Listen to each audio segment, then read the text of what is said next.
আহা, আফসোসের বিষয়, আফসোসের বিষয়। মা কোথায়, বাবা কোথায়, অভিভাবক কোথায়, কেন বড় হইল, কি খাইয়া বড় হইল? চারদিকের এতগুলো মসজিদের আজান, কোনোটাই তার কানে বাজে না।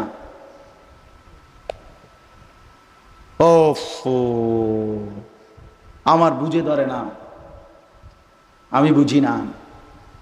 মুসলমানের ঘরে জন্ম নিয়া, মুসলমানের ঘরে ঘুমাইয়া মুসলমানের সন্তান এত শক্ত হয় কেমনে বলেন চাচা? খোদার 365 দিনে এক বছরে কোনো দিন ফজরের নামাজ পড়ে না। মুসলমানের বাচ্চা এত বড় হাইওয়ান, এত বড় চতুষ্পদ জন্তু, মুসলমানের বাচ্চা কেমনে?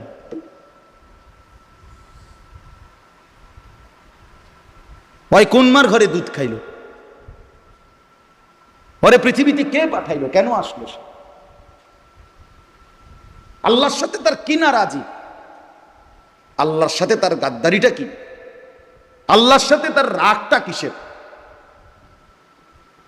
বলেন, আমরা একটা ছেলে, বলো ভাই, যে তোমার আল্লাহর সাথে তোমার অভিমানটা কি? কি কারণে তুমি আল্লাহকে সেজদা করো না? বলো, একটা ছেলে দাঁড়াও ভাই, বলো। এই বেনামাজি ছেলে দাঁড়াও, দাঁড়াও না, একটা ছেলে বলো, আল্লাহর সাথে রাগ করলা কেন? মনিবের কথা মনে পড়ে না কেন? ছি ছি ছি ছি ছি ছি। ইয়া আইয়ুহাল ইনসান মা গাররাকা বিরাব্বিকাল কারীম। রব্বুল আলামিন বলেন, হে মানুষ, আমার মতো দয়ালু মেহেরবান মনিবকে কেমনে তুমি ছেড়ে দিলা? আল্লাহ মহব্বত করে ডাক দিয়ে বলে, বান্দা, এমন দয়ালু মালিক তুমি আর কই পাইবা বান্দা, কই পাইবা? কেমনে ছেড়ে দিলা বান্দা আমারে? আল্লাযী খালাকাক, আমি তো তোমাকে সৃষ্টি করেছি, ফাসাওয়াকা, আমি তো তোমার শরীরের অঙ্গ প্রত্যঙ্গগুলো লাগিয়েছি, ফাআদালাক, আমি তো তোমার অঙ্গ প্রত্যঙ্গগুলো তোমার শরীরের সাথে সামঞ্জস্যপূর্ণ করে দিয়েছি। দুইটা হাত করে দিয়েছি বরাবর, দুইটা কান বরাবর, দুইটা চোখ বরাবর, দুইটা ঠোঁট বরাবর। আমি আল্লাহ তাআলা সাইজ মিলিয়ে মিলিয়ে বড় বেশি যত্ন করে বান্দা, একদিন না, 2 দিন না, আমি চাইলে কোন বললেই হয়ে যায়। আমি যদি বলি হও তো 1 সেকেন্ডেই হয়ে যাবে। তোমারও আমি ইচ্ছে করলে 1 সেকেন্ডও বানাইতে পারতাম, কোন বললেই হয়ে যাইতা। কিন্তু আল্লাহ বলে, বড় যত্ন করে বান্দা আমি নিজে 1 দিন 2 দিন না 9 মাস অন্ধকার মায়ের জরায়ুর ভিতরে পৃথিবীর কাউকে না দেখিয়ে, কাউকে না জানিয়ে আমি আল্লাহ একাই বড় যত্ন করে তোমারে বানাইছি। তুমি জানো না বান্দা, তুমি আমার কি পরিমাণ মায়ার, কি পরিমাণ আদর করে বানিয়েছি। কেমনে আমারে ভুলে গেলা? এই কোরআনকে মাহজুর নিজেদের জীবন থেকে পরিত্যক্ত করে দিয়েছে, ফেলে দিয়েছে। আমি এর বিচার চাই। বিশ্বাস করেন ভাইয়া, হাসরের ময়দানে রাসূল বিচার প্রার্থী হবে, তখন কি জবাব হবে? তখন যেই উম্মত নবীজির কাছে সুপারিশের জন্য যাবে, ইয়া রাসূলুল্লাহ, আপনি আমার জন্য একটু সুপারিশ করেন।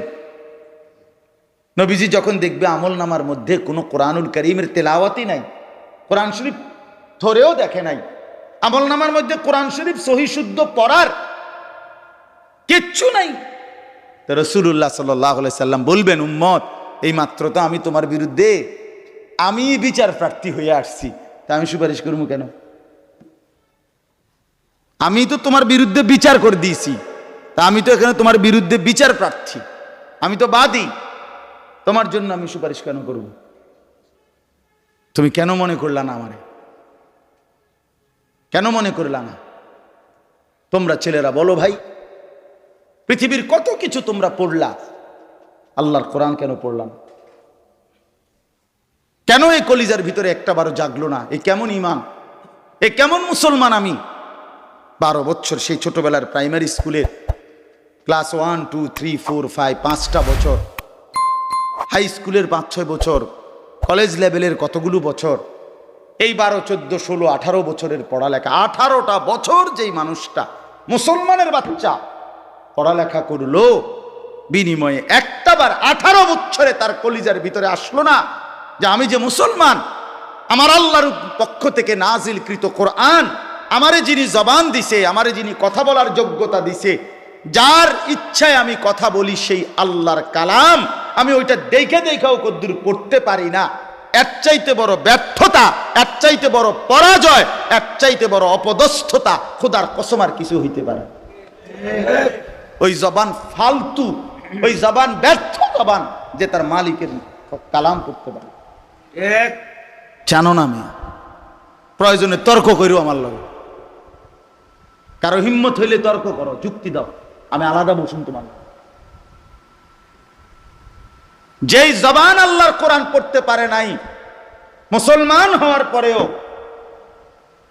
সে ব্যর্থ জবান, ওই কথাই জানে না, ওই বোবা, ওই মূলত বোবা, ওই কথা বলার কোনো শক্তি কাজে লাগায় না। এই জন্য আমরা এটা মনে রাখতে হবে। সাহাবাই কেরামের ছোট্ট বয়সে, কিশোর বয়সে ওনারা ঈমান শিখছেন। এরপরে বলতেছে সুম্মা তাআল্লামনাল কোরআন, আমরা কোরআন শিখছি নবীজির কাছে, ছোট্টবেলায় আমরা কোরআন শিখছি, আমরা ঈমান শিখছি। দিন শিখতে হয় ভাইয়া, মুসলমান হতে হয়। মুসলমান মানে আগা কাটারে কয় না, আগা কাটা কোনো মুসলমানই না, এটা খতনা, এটা আলাদা একটা আমল। কথা বোঝেন নাই? ওই যে আগা কাটা, এটা কি? এটা মুসলমানি করানো নাকি? না না, এটা একটা আমল, ইসলামী শরীয়তের একটি আমল, খতনা করাইতে হয়। এটা খতনা, এটা ফিতরাত, এটা একটা স্বাভাবিক আমল, ইসলামের সুন্নাত আমল, ঠিক আছে এটা, কিন্তু মুসলমানই না এটা। মুসলমান আগা কাটতে হয় না, মুসলমান সেজদা দিয়ে হয়, মুসলমান আল্লাহর নাম দিয়ে হয়, মুসলমান ঈমানের মাধ্যমে হয়। বলেন রাসূলুল্লাহ সাল্লাল্লাহু আলাইহি ওয়াসাল্লাম বলেন, ফারকু মা বাইনানা ওয়া বাইনাল কুফরি আস-সালাহ, আমাদের মাঝে আর কাফেরের মাঝে পার্থক্য নামাজ। কি নামাজ? তো আগা কাটা, আগা কাটলে মুসলমান, আগা না কাটলে মুসলমান না। নবীজি তো বললো এটা না, নবীজি বললো কি? নামাজ। তাহলে ভাইয়া তুমি মুসলমান না বেঈমান, এটা পার্থক্যের প্রমাণ হলো খোদার কসম কপালের সেজদা, কপালের সেজদা।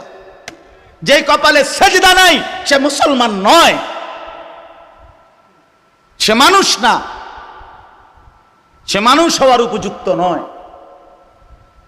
রাসূলুল্লাহ সাল্লাল্লাহু আলাইহি ওয়াসাল্লাম বলেন, মান তারাকা সালাতাম মুতাআম্মিদান ফাকাদ কাফারা, যে ইচ্ছে করে নামাজ ছেড়ে দিল সে কুফরি করল।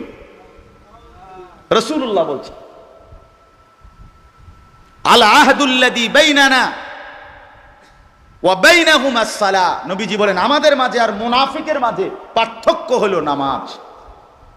এক হাদিসে বলছে কাফেরের মধ্যে পার্থক্য কি, আর এক হাদিসে বলছে মুনাফিকের মধ্যে পার্থক্য কি, নামাজ। রাসূলুল্লাহ সাল্লাল্লাহু আলাইহি সাল্লাম বলেন, ফজরের নামাজ আর এশার নামাজ যারা মুনাফিক তাদের জন্য পড়া কঠিন, যারা মুমিন তাদের জন্য সহজ। এজন্য হাদিসে ফজরের নামাজকে বলে মুমিনের নামাজ, এশার নামাজকে বলে মুমিনের নামাজ। নিজের পরিচয় ঠিক করি ভাইয়া, নিজেকে সুন্দর করো ভাইয়া, ঈমান বুঝায়া দাও, সেজদা বুঝায়া দাও। তুমি শুধু ভোটার আইডি কার্ডে লিখলে হবে না ভাইয়া, জন্ম নিবন্ধন সনদে ধর্মের পাশে ইসলাম লিখলেই হবে না। হাসরের ময়দানে এসব কার্ড জমা নিবে না, সেজদা জমা নিবে। ফেরেশতারা কার্ড দেখবে না ভাইয়া, বাবা কেউ কার্ড দেখবে না, ফেরেশতারা সেজদা দেখবে। ইকরা কিতাবাকা কাফা বিনাফসিকা আল-ইয়াওমা আলাইকা হাসিবা, আল্লাহ বলেন হাসরের ময়দানে আল্লাহ বলবেন, বান্দা তোমার আমল নামাটা তুমিই পড়ো, আজ তোমার হিসাবের জন্য তুমিই যথেষ্ট।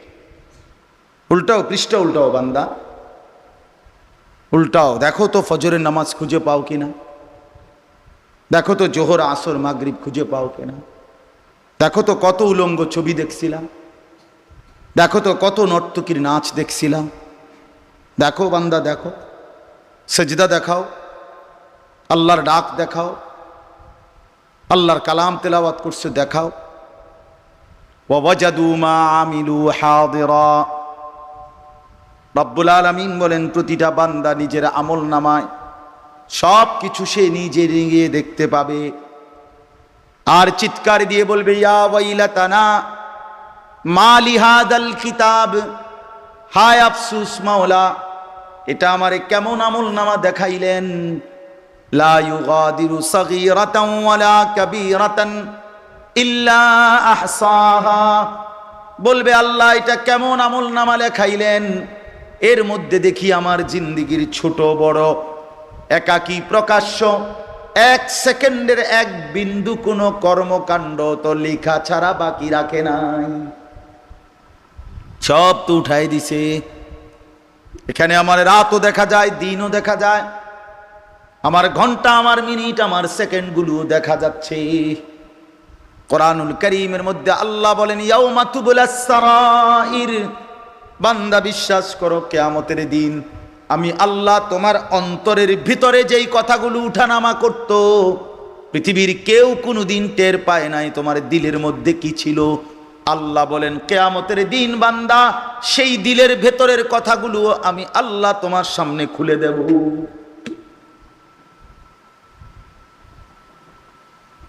খুলে দেব। আফালা ইয়ালামু ইযা বুসিরা মা ফিল কুবুর ওয়া হুসিলা মা ফিস সুদূর, আল্লাহ বলেন জানো কি বান্দা যখন কবর থেকে উঠানো হবে, হাসরের ময়দানে দাঁড় করানো হবে, তখন কিন্তু বান্দা দিলের ভেতরের কথাগুলো পর্যন্ত খুলে দেওয়া হবে। এক শব্দ আড়াল হবে না, আমারও না, তোমারও না, হুজুরেরও না, পাবলিকেরও না, সবাই হিসাব দিতে হবে, আমিও, তুমিও, আপনিও।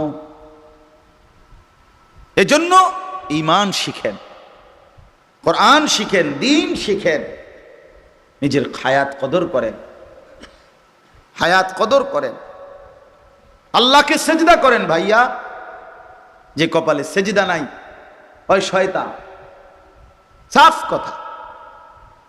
যে সেজদা দেয় না সে সরাসরি শয়তান, সরাসরি শয়তান, ওইটা ইবলিস, ওইটা মারদুদ, ওইটা মালউন, ওইটা রাজিম,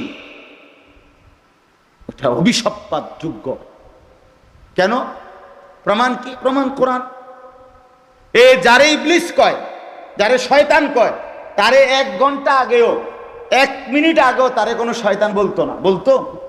হেরে আগে শয়তান নি কইতো, কিন্তু শয়তান বলছে কখন থেকে? এই যখন থেকে সে প্রথম একটি মাত্র সেজদা দেয় নাই, নাকি একটি সেজদা দেয় নাই, আল্লাহ বলছে সেজদা করো, উসজুদু লি আদম, সে সেজদা করে নাই, আল্লাহ তাআলা এর পরের শব্দ থেকেই শুরু হয়েছে, তার নাম শয়তান।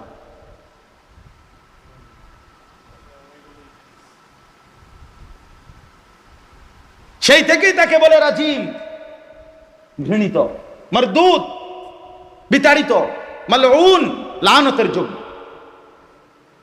আল্লাহর গজব তার উপরে, আল্লাহর লানত তার উপরে।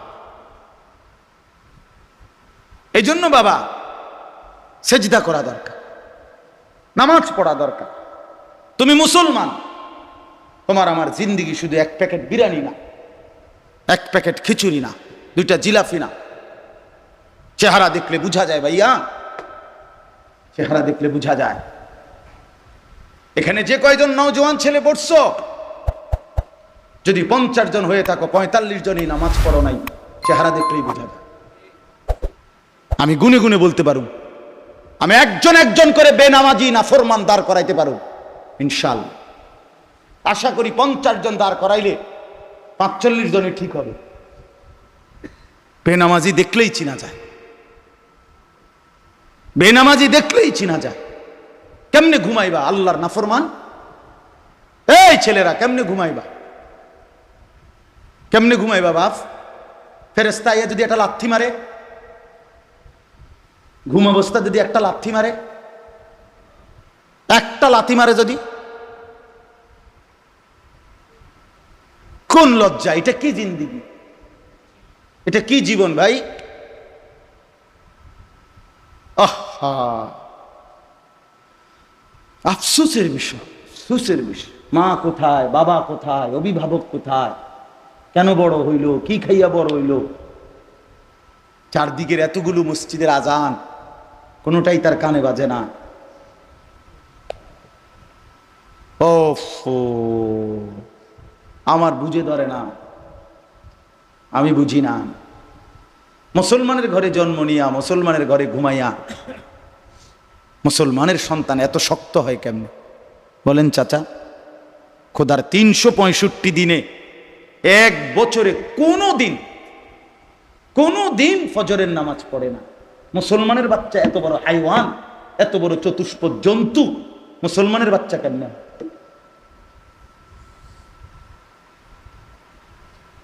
ভাই কোন মার ঘরে দুধ খাইলো? ওরে পৃথিবীতে কে পাঠাইলো? কেন আসলো সে? আল্লাহর সাথে তার কি নারাজি? আল্লাহর সাথে তার গাদ্দারিটা কি? আল্লাহর সাথে তার রাগটা কিসের? বলেন, আমরা একটা ছেলে, বলো ভাই, যে তোমার আল্লাহর সাথে তোমার অভিমানটা কি? কি কারণে তুমি আল্লাহকে সেজদা করো না? বলো, একটা ছেলে দাঁড়াও ভাই, বলো। এই বেনামাজি ছেলে দাঁড়াও, দাঁড়াও না, একটা ছেলে বলো, আল্লাহর সাথে রাগ করলা কেন? মনিবের কথা মনে পড়ে না কেন?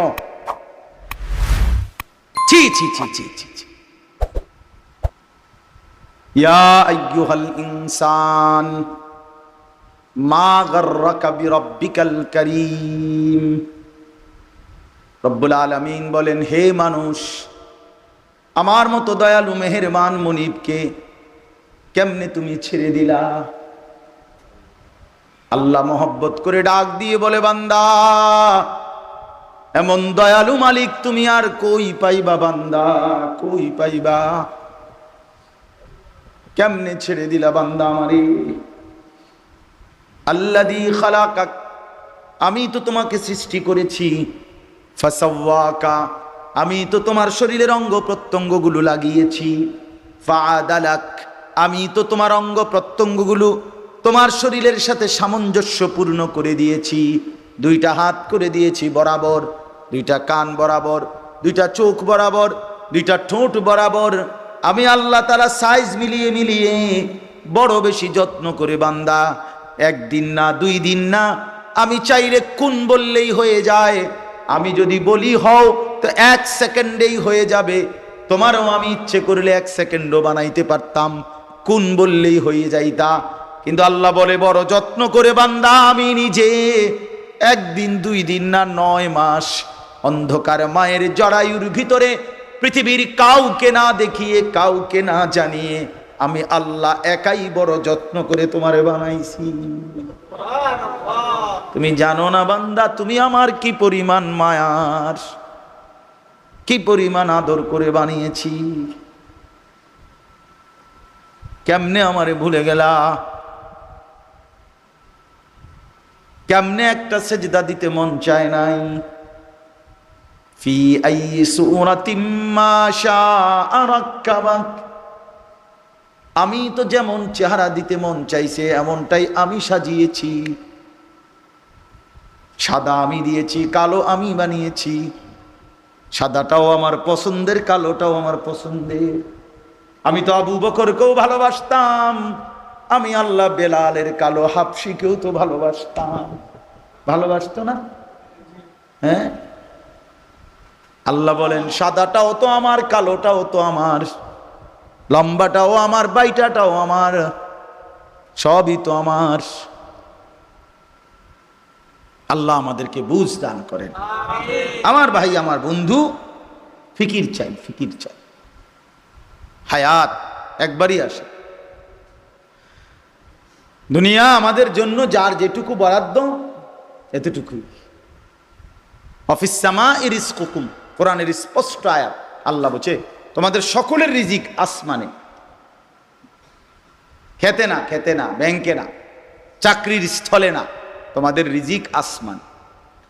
সেখানে ফয়সালা হয়, এখানে বন্টন হয়। কথা বোঝেন না?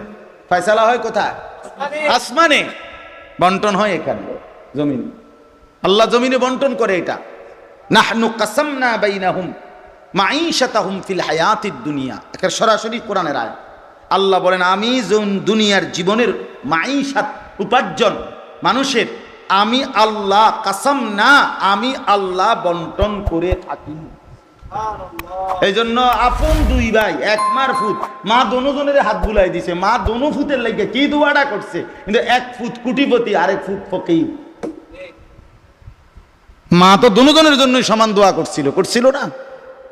তো এমন হয়ে গেল কেন? এমন হলো কেন? মূলত ফয়সালা কোথায়? হ্যাঁ, রিজিক আসমানে ভাইয়া। এই জন্য আমি অনুরোধ করছি, রাত অনেক হয়েছে, আমি আজকে দিনের বেলা আসলে খুব ব্যস্ত ছিলাম।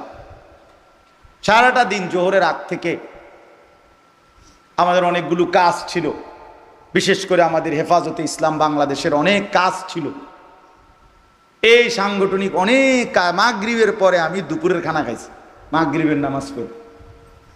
এরপরে আমি আমার চান্দিনা মাদাইয়ার কাছে বয়ান ছিল, ওইখানে গিয়ে পৌঁছতে এশার আজান দিয়ে ফেলছে। অথচ বয়ান করার কথা ছিল ওইখানে মাগরিব বা। এই সব মিলাই আবার ওইখানে আমি বয়ান করে এশার নামাজ পড়ে আবার দৌড়াই আসছি এখন এখানে। এই যখন মাওলানা সালে আহমদ বলতেছে তখন আমি দৌড়াইয়া তাড়াতাড়ি আসতেছি, যেহেতু মাইক ছেড়ে দিছে। দুই তিনজন ছেলে ভাইও আমার সাথে আসছে, ওরা রাস্তা দেখায় আনছে। তো আমার ভাই, আমার বলার উদ্দেশ্য হলো কোরআনুল কারীমের মধ্যে আল্লাহ তাআলা বলছেন, এই আয়াতের তরজমাটাই বলে শেষ করি। আল্লাহ তাআলা বলেন লাকাদ মান্নাল্লাহু আলাল মুমিনিনা ইদ বাআসা ফীহিম রাসূলাম মিন আনফুসিহিম।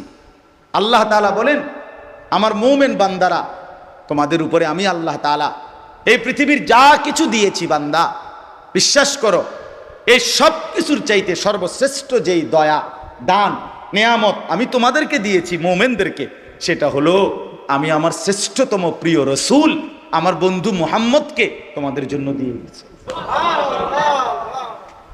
ইদ বাআসা ফীহিম রাসূলাম মিন আনফুসিহিম। রব্বুল আলামিন বলে মুমিন দুনিয়া আমি সবাইরে দিছি বান্দা, এটা তেমন আহামরি আমার কিচ্ছু না। ভাত মাছ চাল ডাল, স্ত্রী সন্তান, আলো বাতাস রোদ বৃষ্টি, অর্থ সম্পদ মাল দৌলত, ক্ষেত ফসল ফুল ফসল, এগুলো তো আমি রব্বুল আলামিন সবাইকে দিয়েছি। কিন্তু তুমি জানোনি মুমিন, আমি আমার রসুল, আমার বন্ধু, আমার সবচেয়ে কলিজার টুকরাকে তোমার জন্য দিয়েছি। ইদ বাআসা ফীহিম রাসূলাম মিন আনফুসিহিম। এজন্য আমাদের জীবনের সবচেয়ে বড় পাওয়া আল্লাহ আমাদেরকে রসুল দিয়েছেন। আলহামদুলিল্লাহ, আলহামদুলিল্লাহ, রসুল দিয়েছেন আমাদেরকে। আল্লাহ বলে বান্দা শোনো, এই বন্ধুকে আমি অনেক আগে শুরুতেই বানিয়েছিলাম, বড় বেশি যত্ন করে আমি বন্ধুকে আমার কাছে আগলায় রাখছিলাম। সোয়া লাখ আম্বিয়ার উম্মতরা, সব নবীর উম্মতরা আমার বন্ধুকে চেয়েছিল, আমি দেই নাই, বারবার ফিরায় দিছি। তোমরা আমার আখিরি বান্দা, এবার বন্ধুকে তোমাদেরকে দিয়ে দিয়েছি।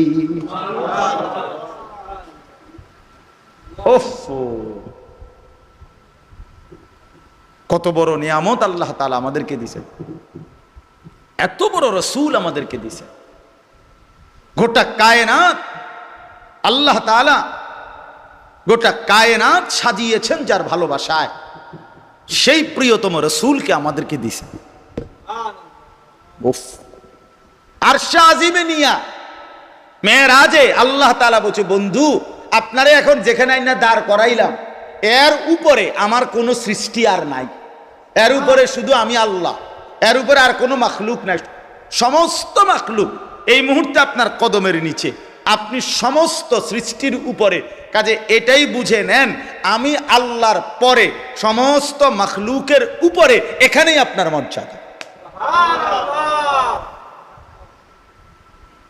হ্যাঁ, আর আর কি, আর একদম উঁচু জায়গায় না, এর উপরে আমার কোনো সৃষ্টি নাই, সর্বোচ্চ উপরে আনছি আপনারে, দাঁড় করাইলাম। এবার আমনে ডানে বামে চারিদিকে কদ্দুর চান, আমার গোটা সৃষ্টিটা একটু নজর দিয়া দেখেন। দেখে আপনারে বললাম, এই শুনেন, এই গোটা সৃষ্টি জগতের রব আমি, আর রহমত আপনি। আমি রব্বুল আলামিন, আপনি রাহমাতুল লিল আলামিন। যত কিছুর রব আমি, তত কিছুর রব রহমত আপনি। সুবহানাল্লাহ। আজিমুশ শান নবী আমার, অনেক বড় মর্যাদাবান। বাবা আন্দাজি করি নাই আমরা, রসুলকে আন্দাজি করি নাই। কত বড় নিয়ামত আল্লাহ আমাদেরকে দিয়েছে। ও সেই নবীকে আমরা প্রতিনিয়ত প্রত্যাখ্যান করি, কোনো মূল্যায়নই করলাম না। 12 বছরের ভিতরে কোনোদিন জিজ্ঞাসা করলো না যুবক যে আমি যেই নবীর উম্মত, সেই নবী চুল রাখতেন কিভাবে। কেমন আফসোসের ব্যাপার বাবা। আমি যেই রসুলের উম্মত, তিনি কি পড়তেন, তিনি কিভাবে খাইতেন, ঘুমাইতেন, হাঁটতেন, বসতেন, উঠতেন, চলতেন, তিনি কিভাবে রাত কাটাতেন, দিন কাটাতেন। মানুষ তো অনুসরণ করেই, মানুষ মাত্রই অনুকরণ প্রিয়। মানুষ যেই কোনো মানুষের স্বভাব, মানুষ কাউকে না কাউকে কি করে, অনুসরণ করে। এটা তার সৃষ্টিগত অভ্যাস। একেবারে ছোট বাচ্চা, 2 বছরের বাচ্চাও কাউকে না কাউকে কি করে, অনুসরণ। মাকে অনুসরণ করে, বাবাকে অনুসরণ করে, ভাইকে অনুসরণ করে। তাহলে আমরা যারা এখানে বসছি, জোয়ান বুড়ো, আমরাই বলেন, তাহলে আমাদেরও তো কাউকে না কাউকে আমরা অনুসরণ করি। তা আমরা এত বড় শ্রেষ্ঠতম রসুল আল্লাহ আমাদেরকে দিলেন, আমরা তাকে অনুসরণ করতে আপত্তি কিসের? যে তোমরা এই কয়জন ছেলে যারা বসছো ভাই, তোমাদের কয়জনে মনে পড়ছে এটা, এগুলো কার মতো চুল রাখছো বাপ, কার মতো? একটু পর পর এই পর্যন্ত মনে 50 বার মাথার চুলিটারে ফিরাইছ, আমি দেখছি না। এই ছাগলামি, এই মাতলামি, এই আহাম্মকি বোকা কে শিখাইলো তোমারে? তোমার মতো বেউকুফ কি বাজারে ওঠে? হ্যাঁ, তুমি চুলিটা বড় করলা, আবার তুমি এটার একদূর পর মিনিটে মিনিটে এটা পিছিয়ে ফিরত। এটা যখন তোমার অসুবিধায় হয় বেশে, তো এটার সামনে বাড়াইলা কেন? আর যদি এটা সুবিধাজনক হয় তো এটার পিছের দিকে ফিরাও কেন? মানে এর চাইতে বড় অসুস্থতা আমার তো আর কিছু মনে হয় না। এটা আমার ভুল হইতে পারে, বুঝ বা আমার দেমাগ বলে আর কি, যে কিরে বেড়ায় হে নিজেই এটা নিয়ে একটা অসুবিধায় আছে, একটু পর পর এটারে ফিরা। তো তাহলে তুমি যেহেতু এটা একটা অসুবিধাতে আসো, তো এটা বাড়াইয়া বানাইলে কেন? আর যদি বলে না অসুবিধা নেই, তো এটা নিয়ে খচর খচর করো কেন? তোমার কি কামড়ায়? তোমারে কোন পাগলে এটা বুদ্ধি দিছে যে এটা ফ্যাশন, যে চুলের একটু পর পর পিছের দিকে ফিরানো? একটা সুস্থ একটা ছেলে বলে হুজুর আমি এটা অমুক ফেসবুকে পাইছি, ইউটিউবে পাইছি, অমুক গবেষকে বলছে একজন বুদ্ধিমান বিচক্ষণ যুবকের পরিচয় একটু পর পর চুল ফিরানো। এটা কোথায় আছে? সিয়াম কও, তুমি বাইর করে দাও, তোমার কও, বাইর করে দাও তুমি। না তোমরা তো শিক্ষিত ছেলে, তোমরা কও কই এটা কই পাইবে? এটা কি? এটা এক ধরনের অসুস্থতা ছাড়া, মানসিক বিকৃতি ছাড়া আর কিচ্ছু না। না এটা কোনো কাটিং এ না, এটা কাটিং এর কি আছে? কাটিং এর অসুস্থতা, এটা অসুস্থতা ভাইয়া। এ তো কাফেরের চুল, মেসি মুসি কইয়া লাভ নেই। মূলত সরাসরি এটা কাফেরের চুল, এটা দাজ্জালের চুল, এটা আবু জেহেলের চুল, এটা জাহান্নামীদের চুল। হ্যাঁ, আমি 3টার উপরে কোরআন সুন্নাত থেকে দলিল বলতে পারি। কোরআন শরীফে আছে আল্লাহ তাআলা হাসরের ময়দানে জাহান্নামীদের ব্যাপারে আল্লাহ বলবে ফেরেশতাদেরকে যে চুলের সামনের বড় অংশ আর 2 ঠ্যাং ধরে জাহান্নামীকে আলগি দিয়া জাহান্নামে মার। কোরআন শরীফে অতএব বুঝা গেল এটা জাহান্নামীদের চুল। 2, আল্লাহ তাআলা আবু জেহেলকে, কোরআনে আছে আল্লাহ তাআলা আবু জেহেলকে বলছে, আবু জেহেল তুই বেশি বাড়াবাড়ি করছেন, তোরে আমি হাসরের ময়দানে তোর সামনের বড় চুল ধরে তোরে নিচের দিকে ফেলাইয়া তোরে আমি বেইজ্জতি করব। আর কোরআন শরীফের আয়াত, লানাসফাআম বিন-নাসিয়া, আমি তোরে বেইজ্জতি করি। এই জন্য এটা কাফেরের চুল। 3 নাম্বার হলো রাসূলুল্লাহ সাল্লাল্লাহু আলাইহি সাল্লাম বলেন, দাজ্জাল যখন বের হবে, নবীজি বলেন যে কোটি কোটি মানুষের ঈমান নষ্ট করবে সেই সবচেয়ে বড় কাফের দাজ্জাল। এই দাজ্জালের চুল নবীজি সরাসরি বলছে কাতাত, এলোমেলো, আউলা ঝাউলা, এবড়ো থেবড়ো, স্বাভাবিকতার পরিপন্থী, মুসলমানের স্বাভাবিক সমাজের মানুষের যুগ যুগ ধরে চলমান ধারার পরিপন্থী, বিশ্রী বিকট বিশ্রী কাটিং, এটা হবে দাজ্জালের চুল। নবীজি বলছেন, কসম আল্লাহ, তোমার বিশ্বাস না হইলে তুমি অন্য হুজুরের দিকে। এই জন্য ভাইয়া নিজেরে সুস্থ বানাও, স্বাভাবিক বানাও। আল্লাহ তাআলার নবী আল্লাহ আমাদেরকে দান করছে, কাজে আমরা নবীজি আল্লাহ তাআলা আমাদেরকে বলছে, আমি 3টা কাজের জন্য রাসূল দিলাম।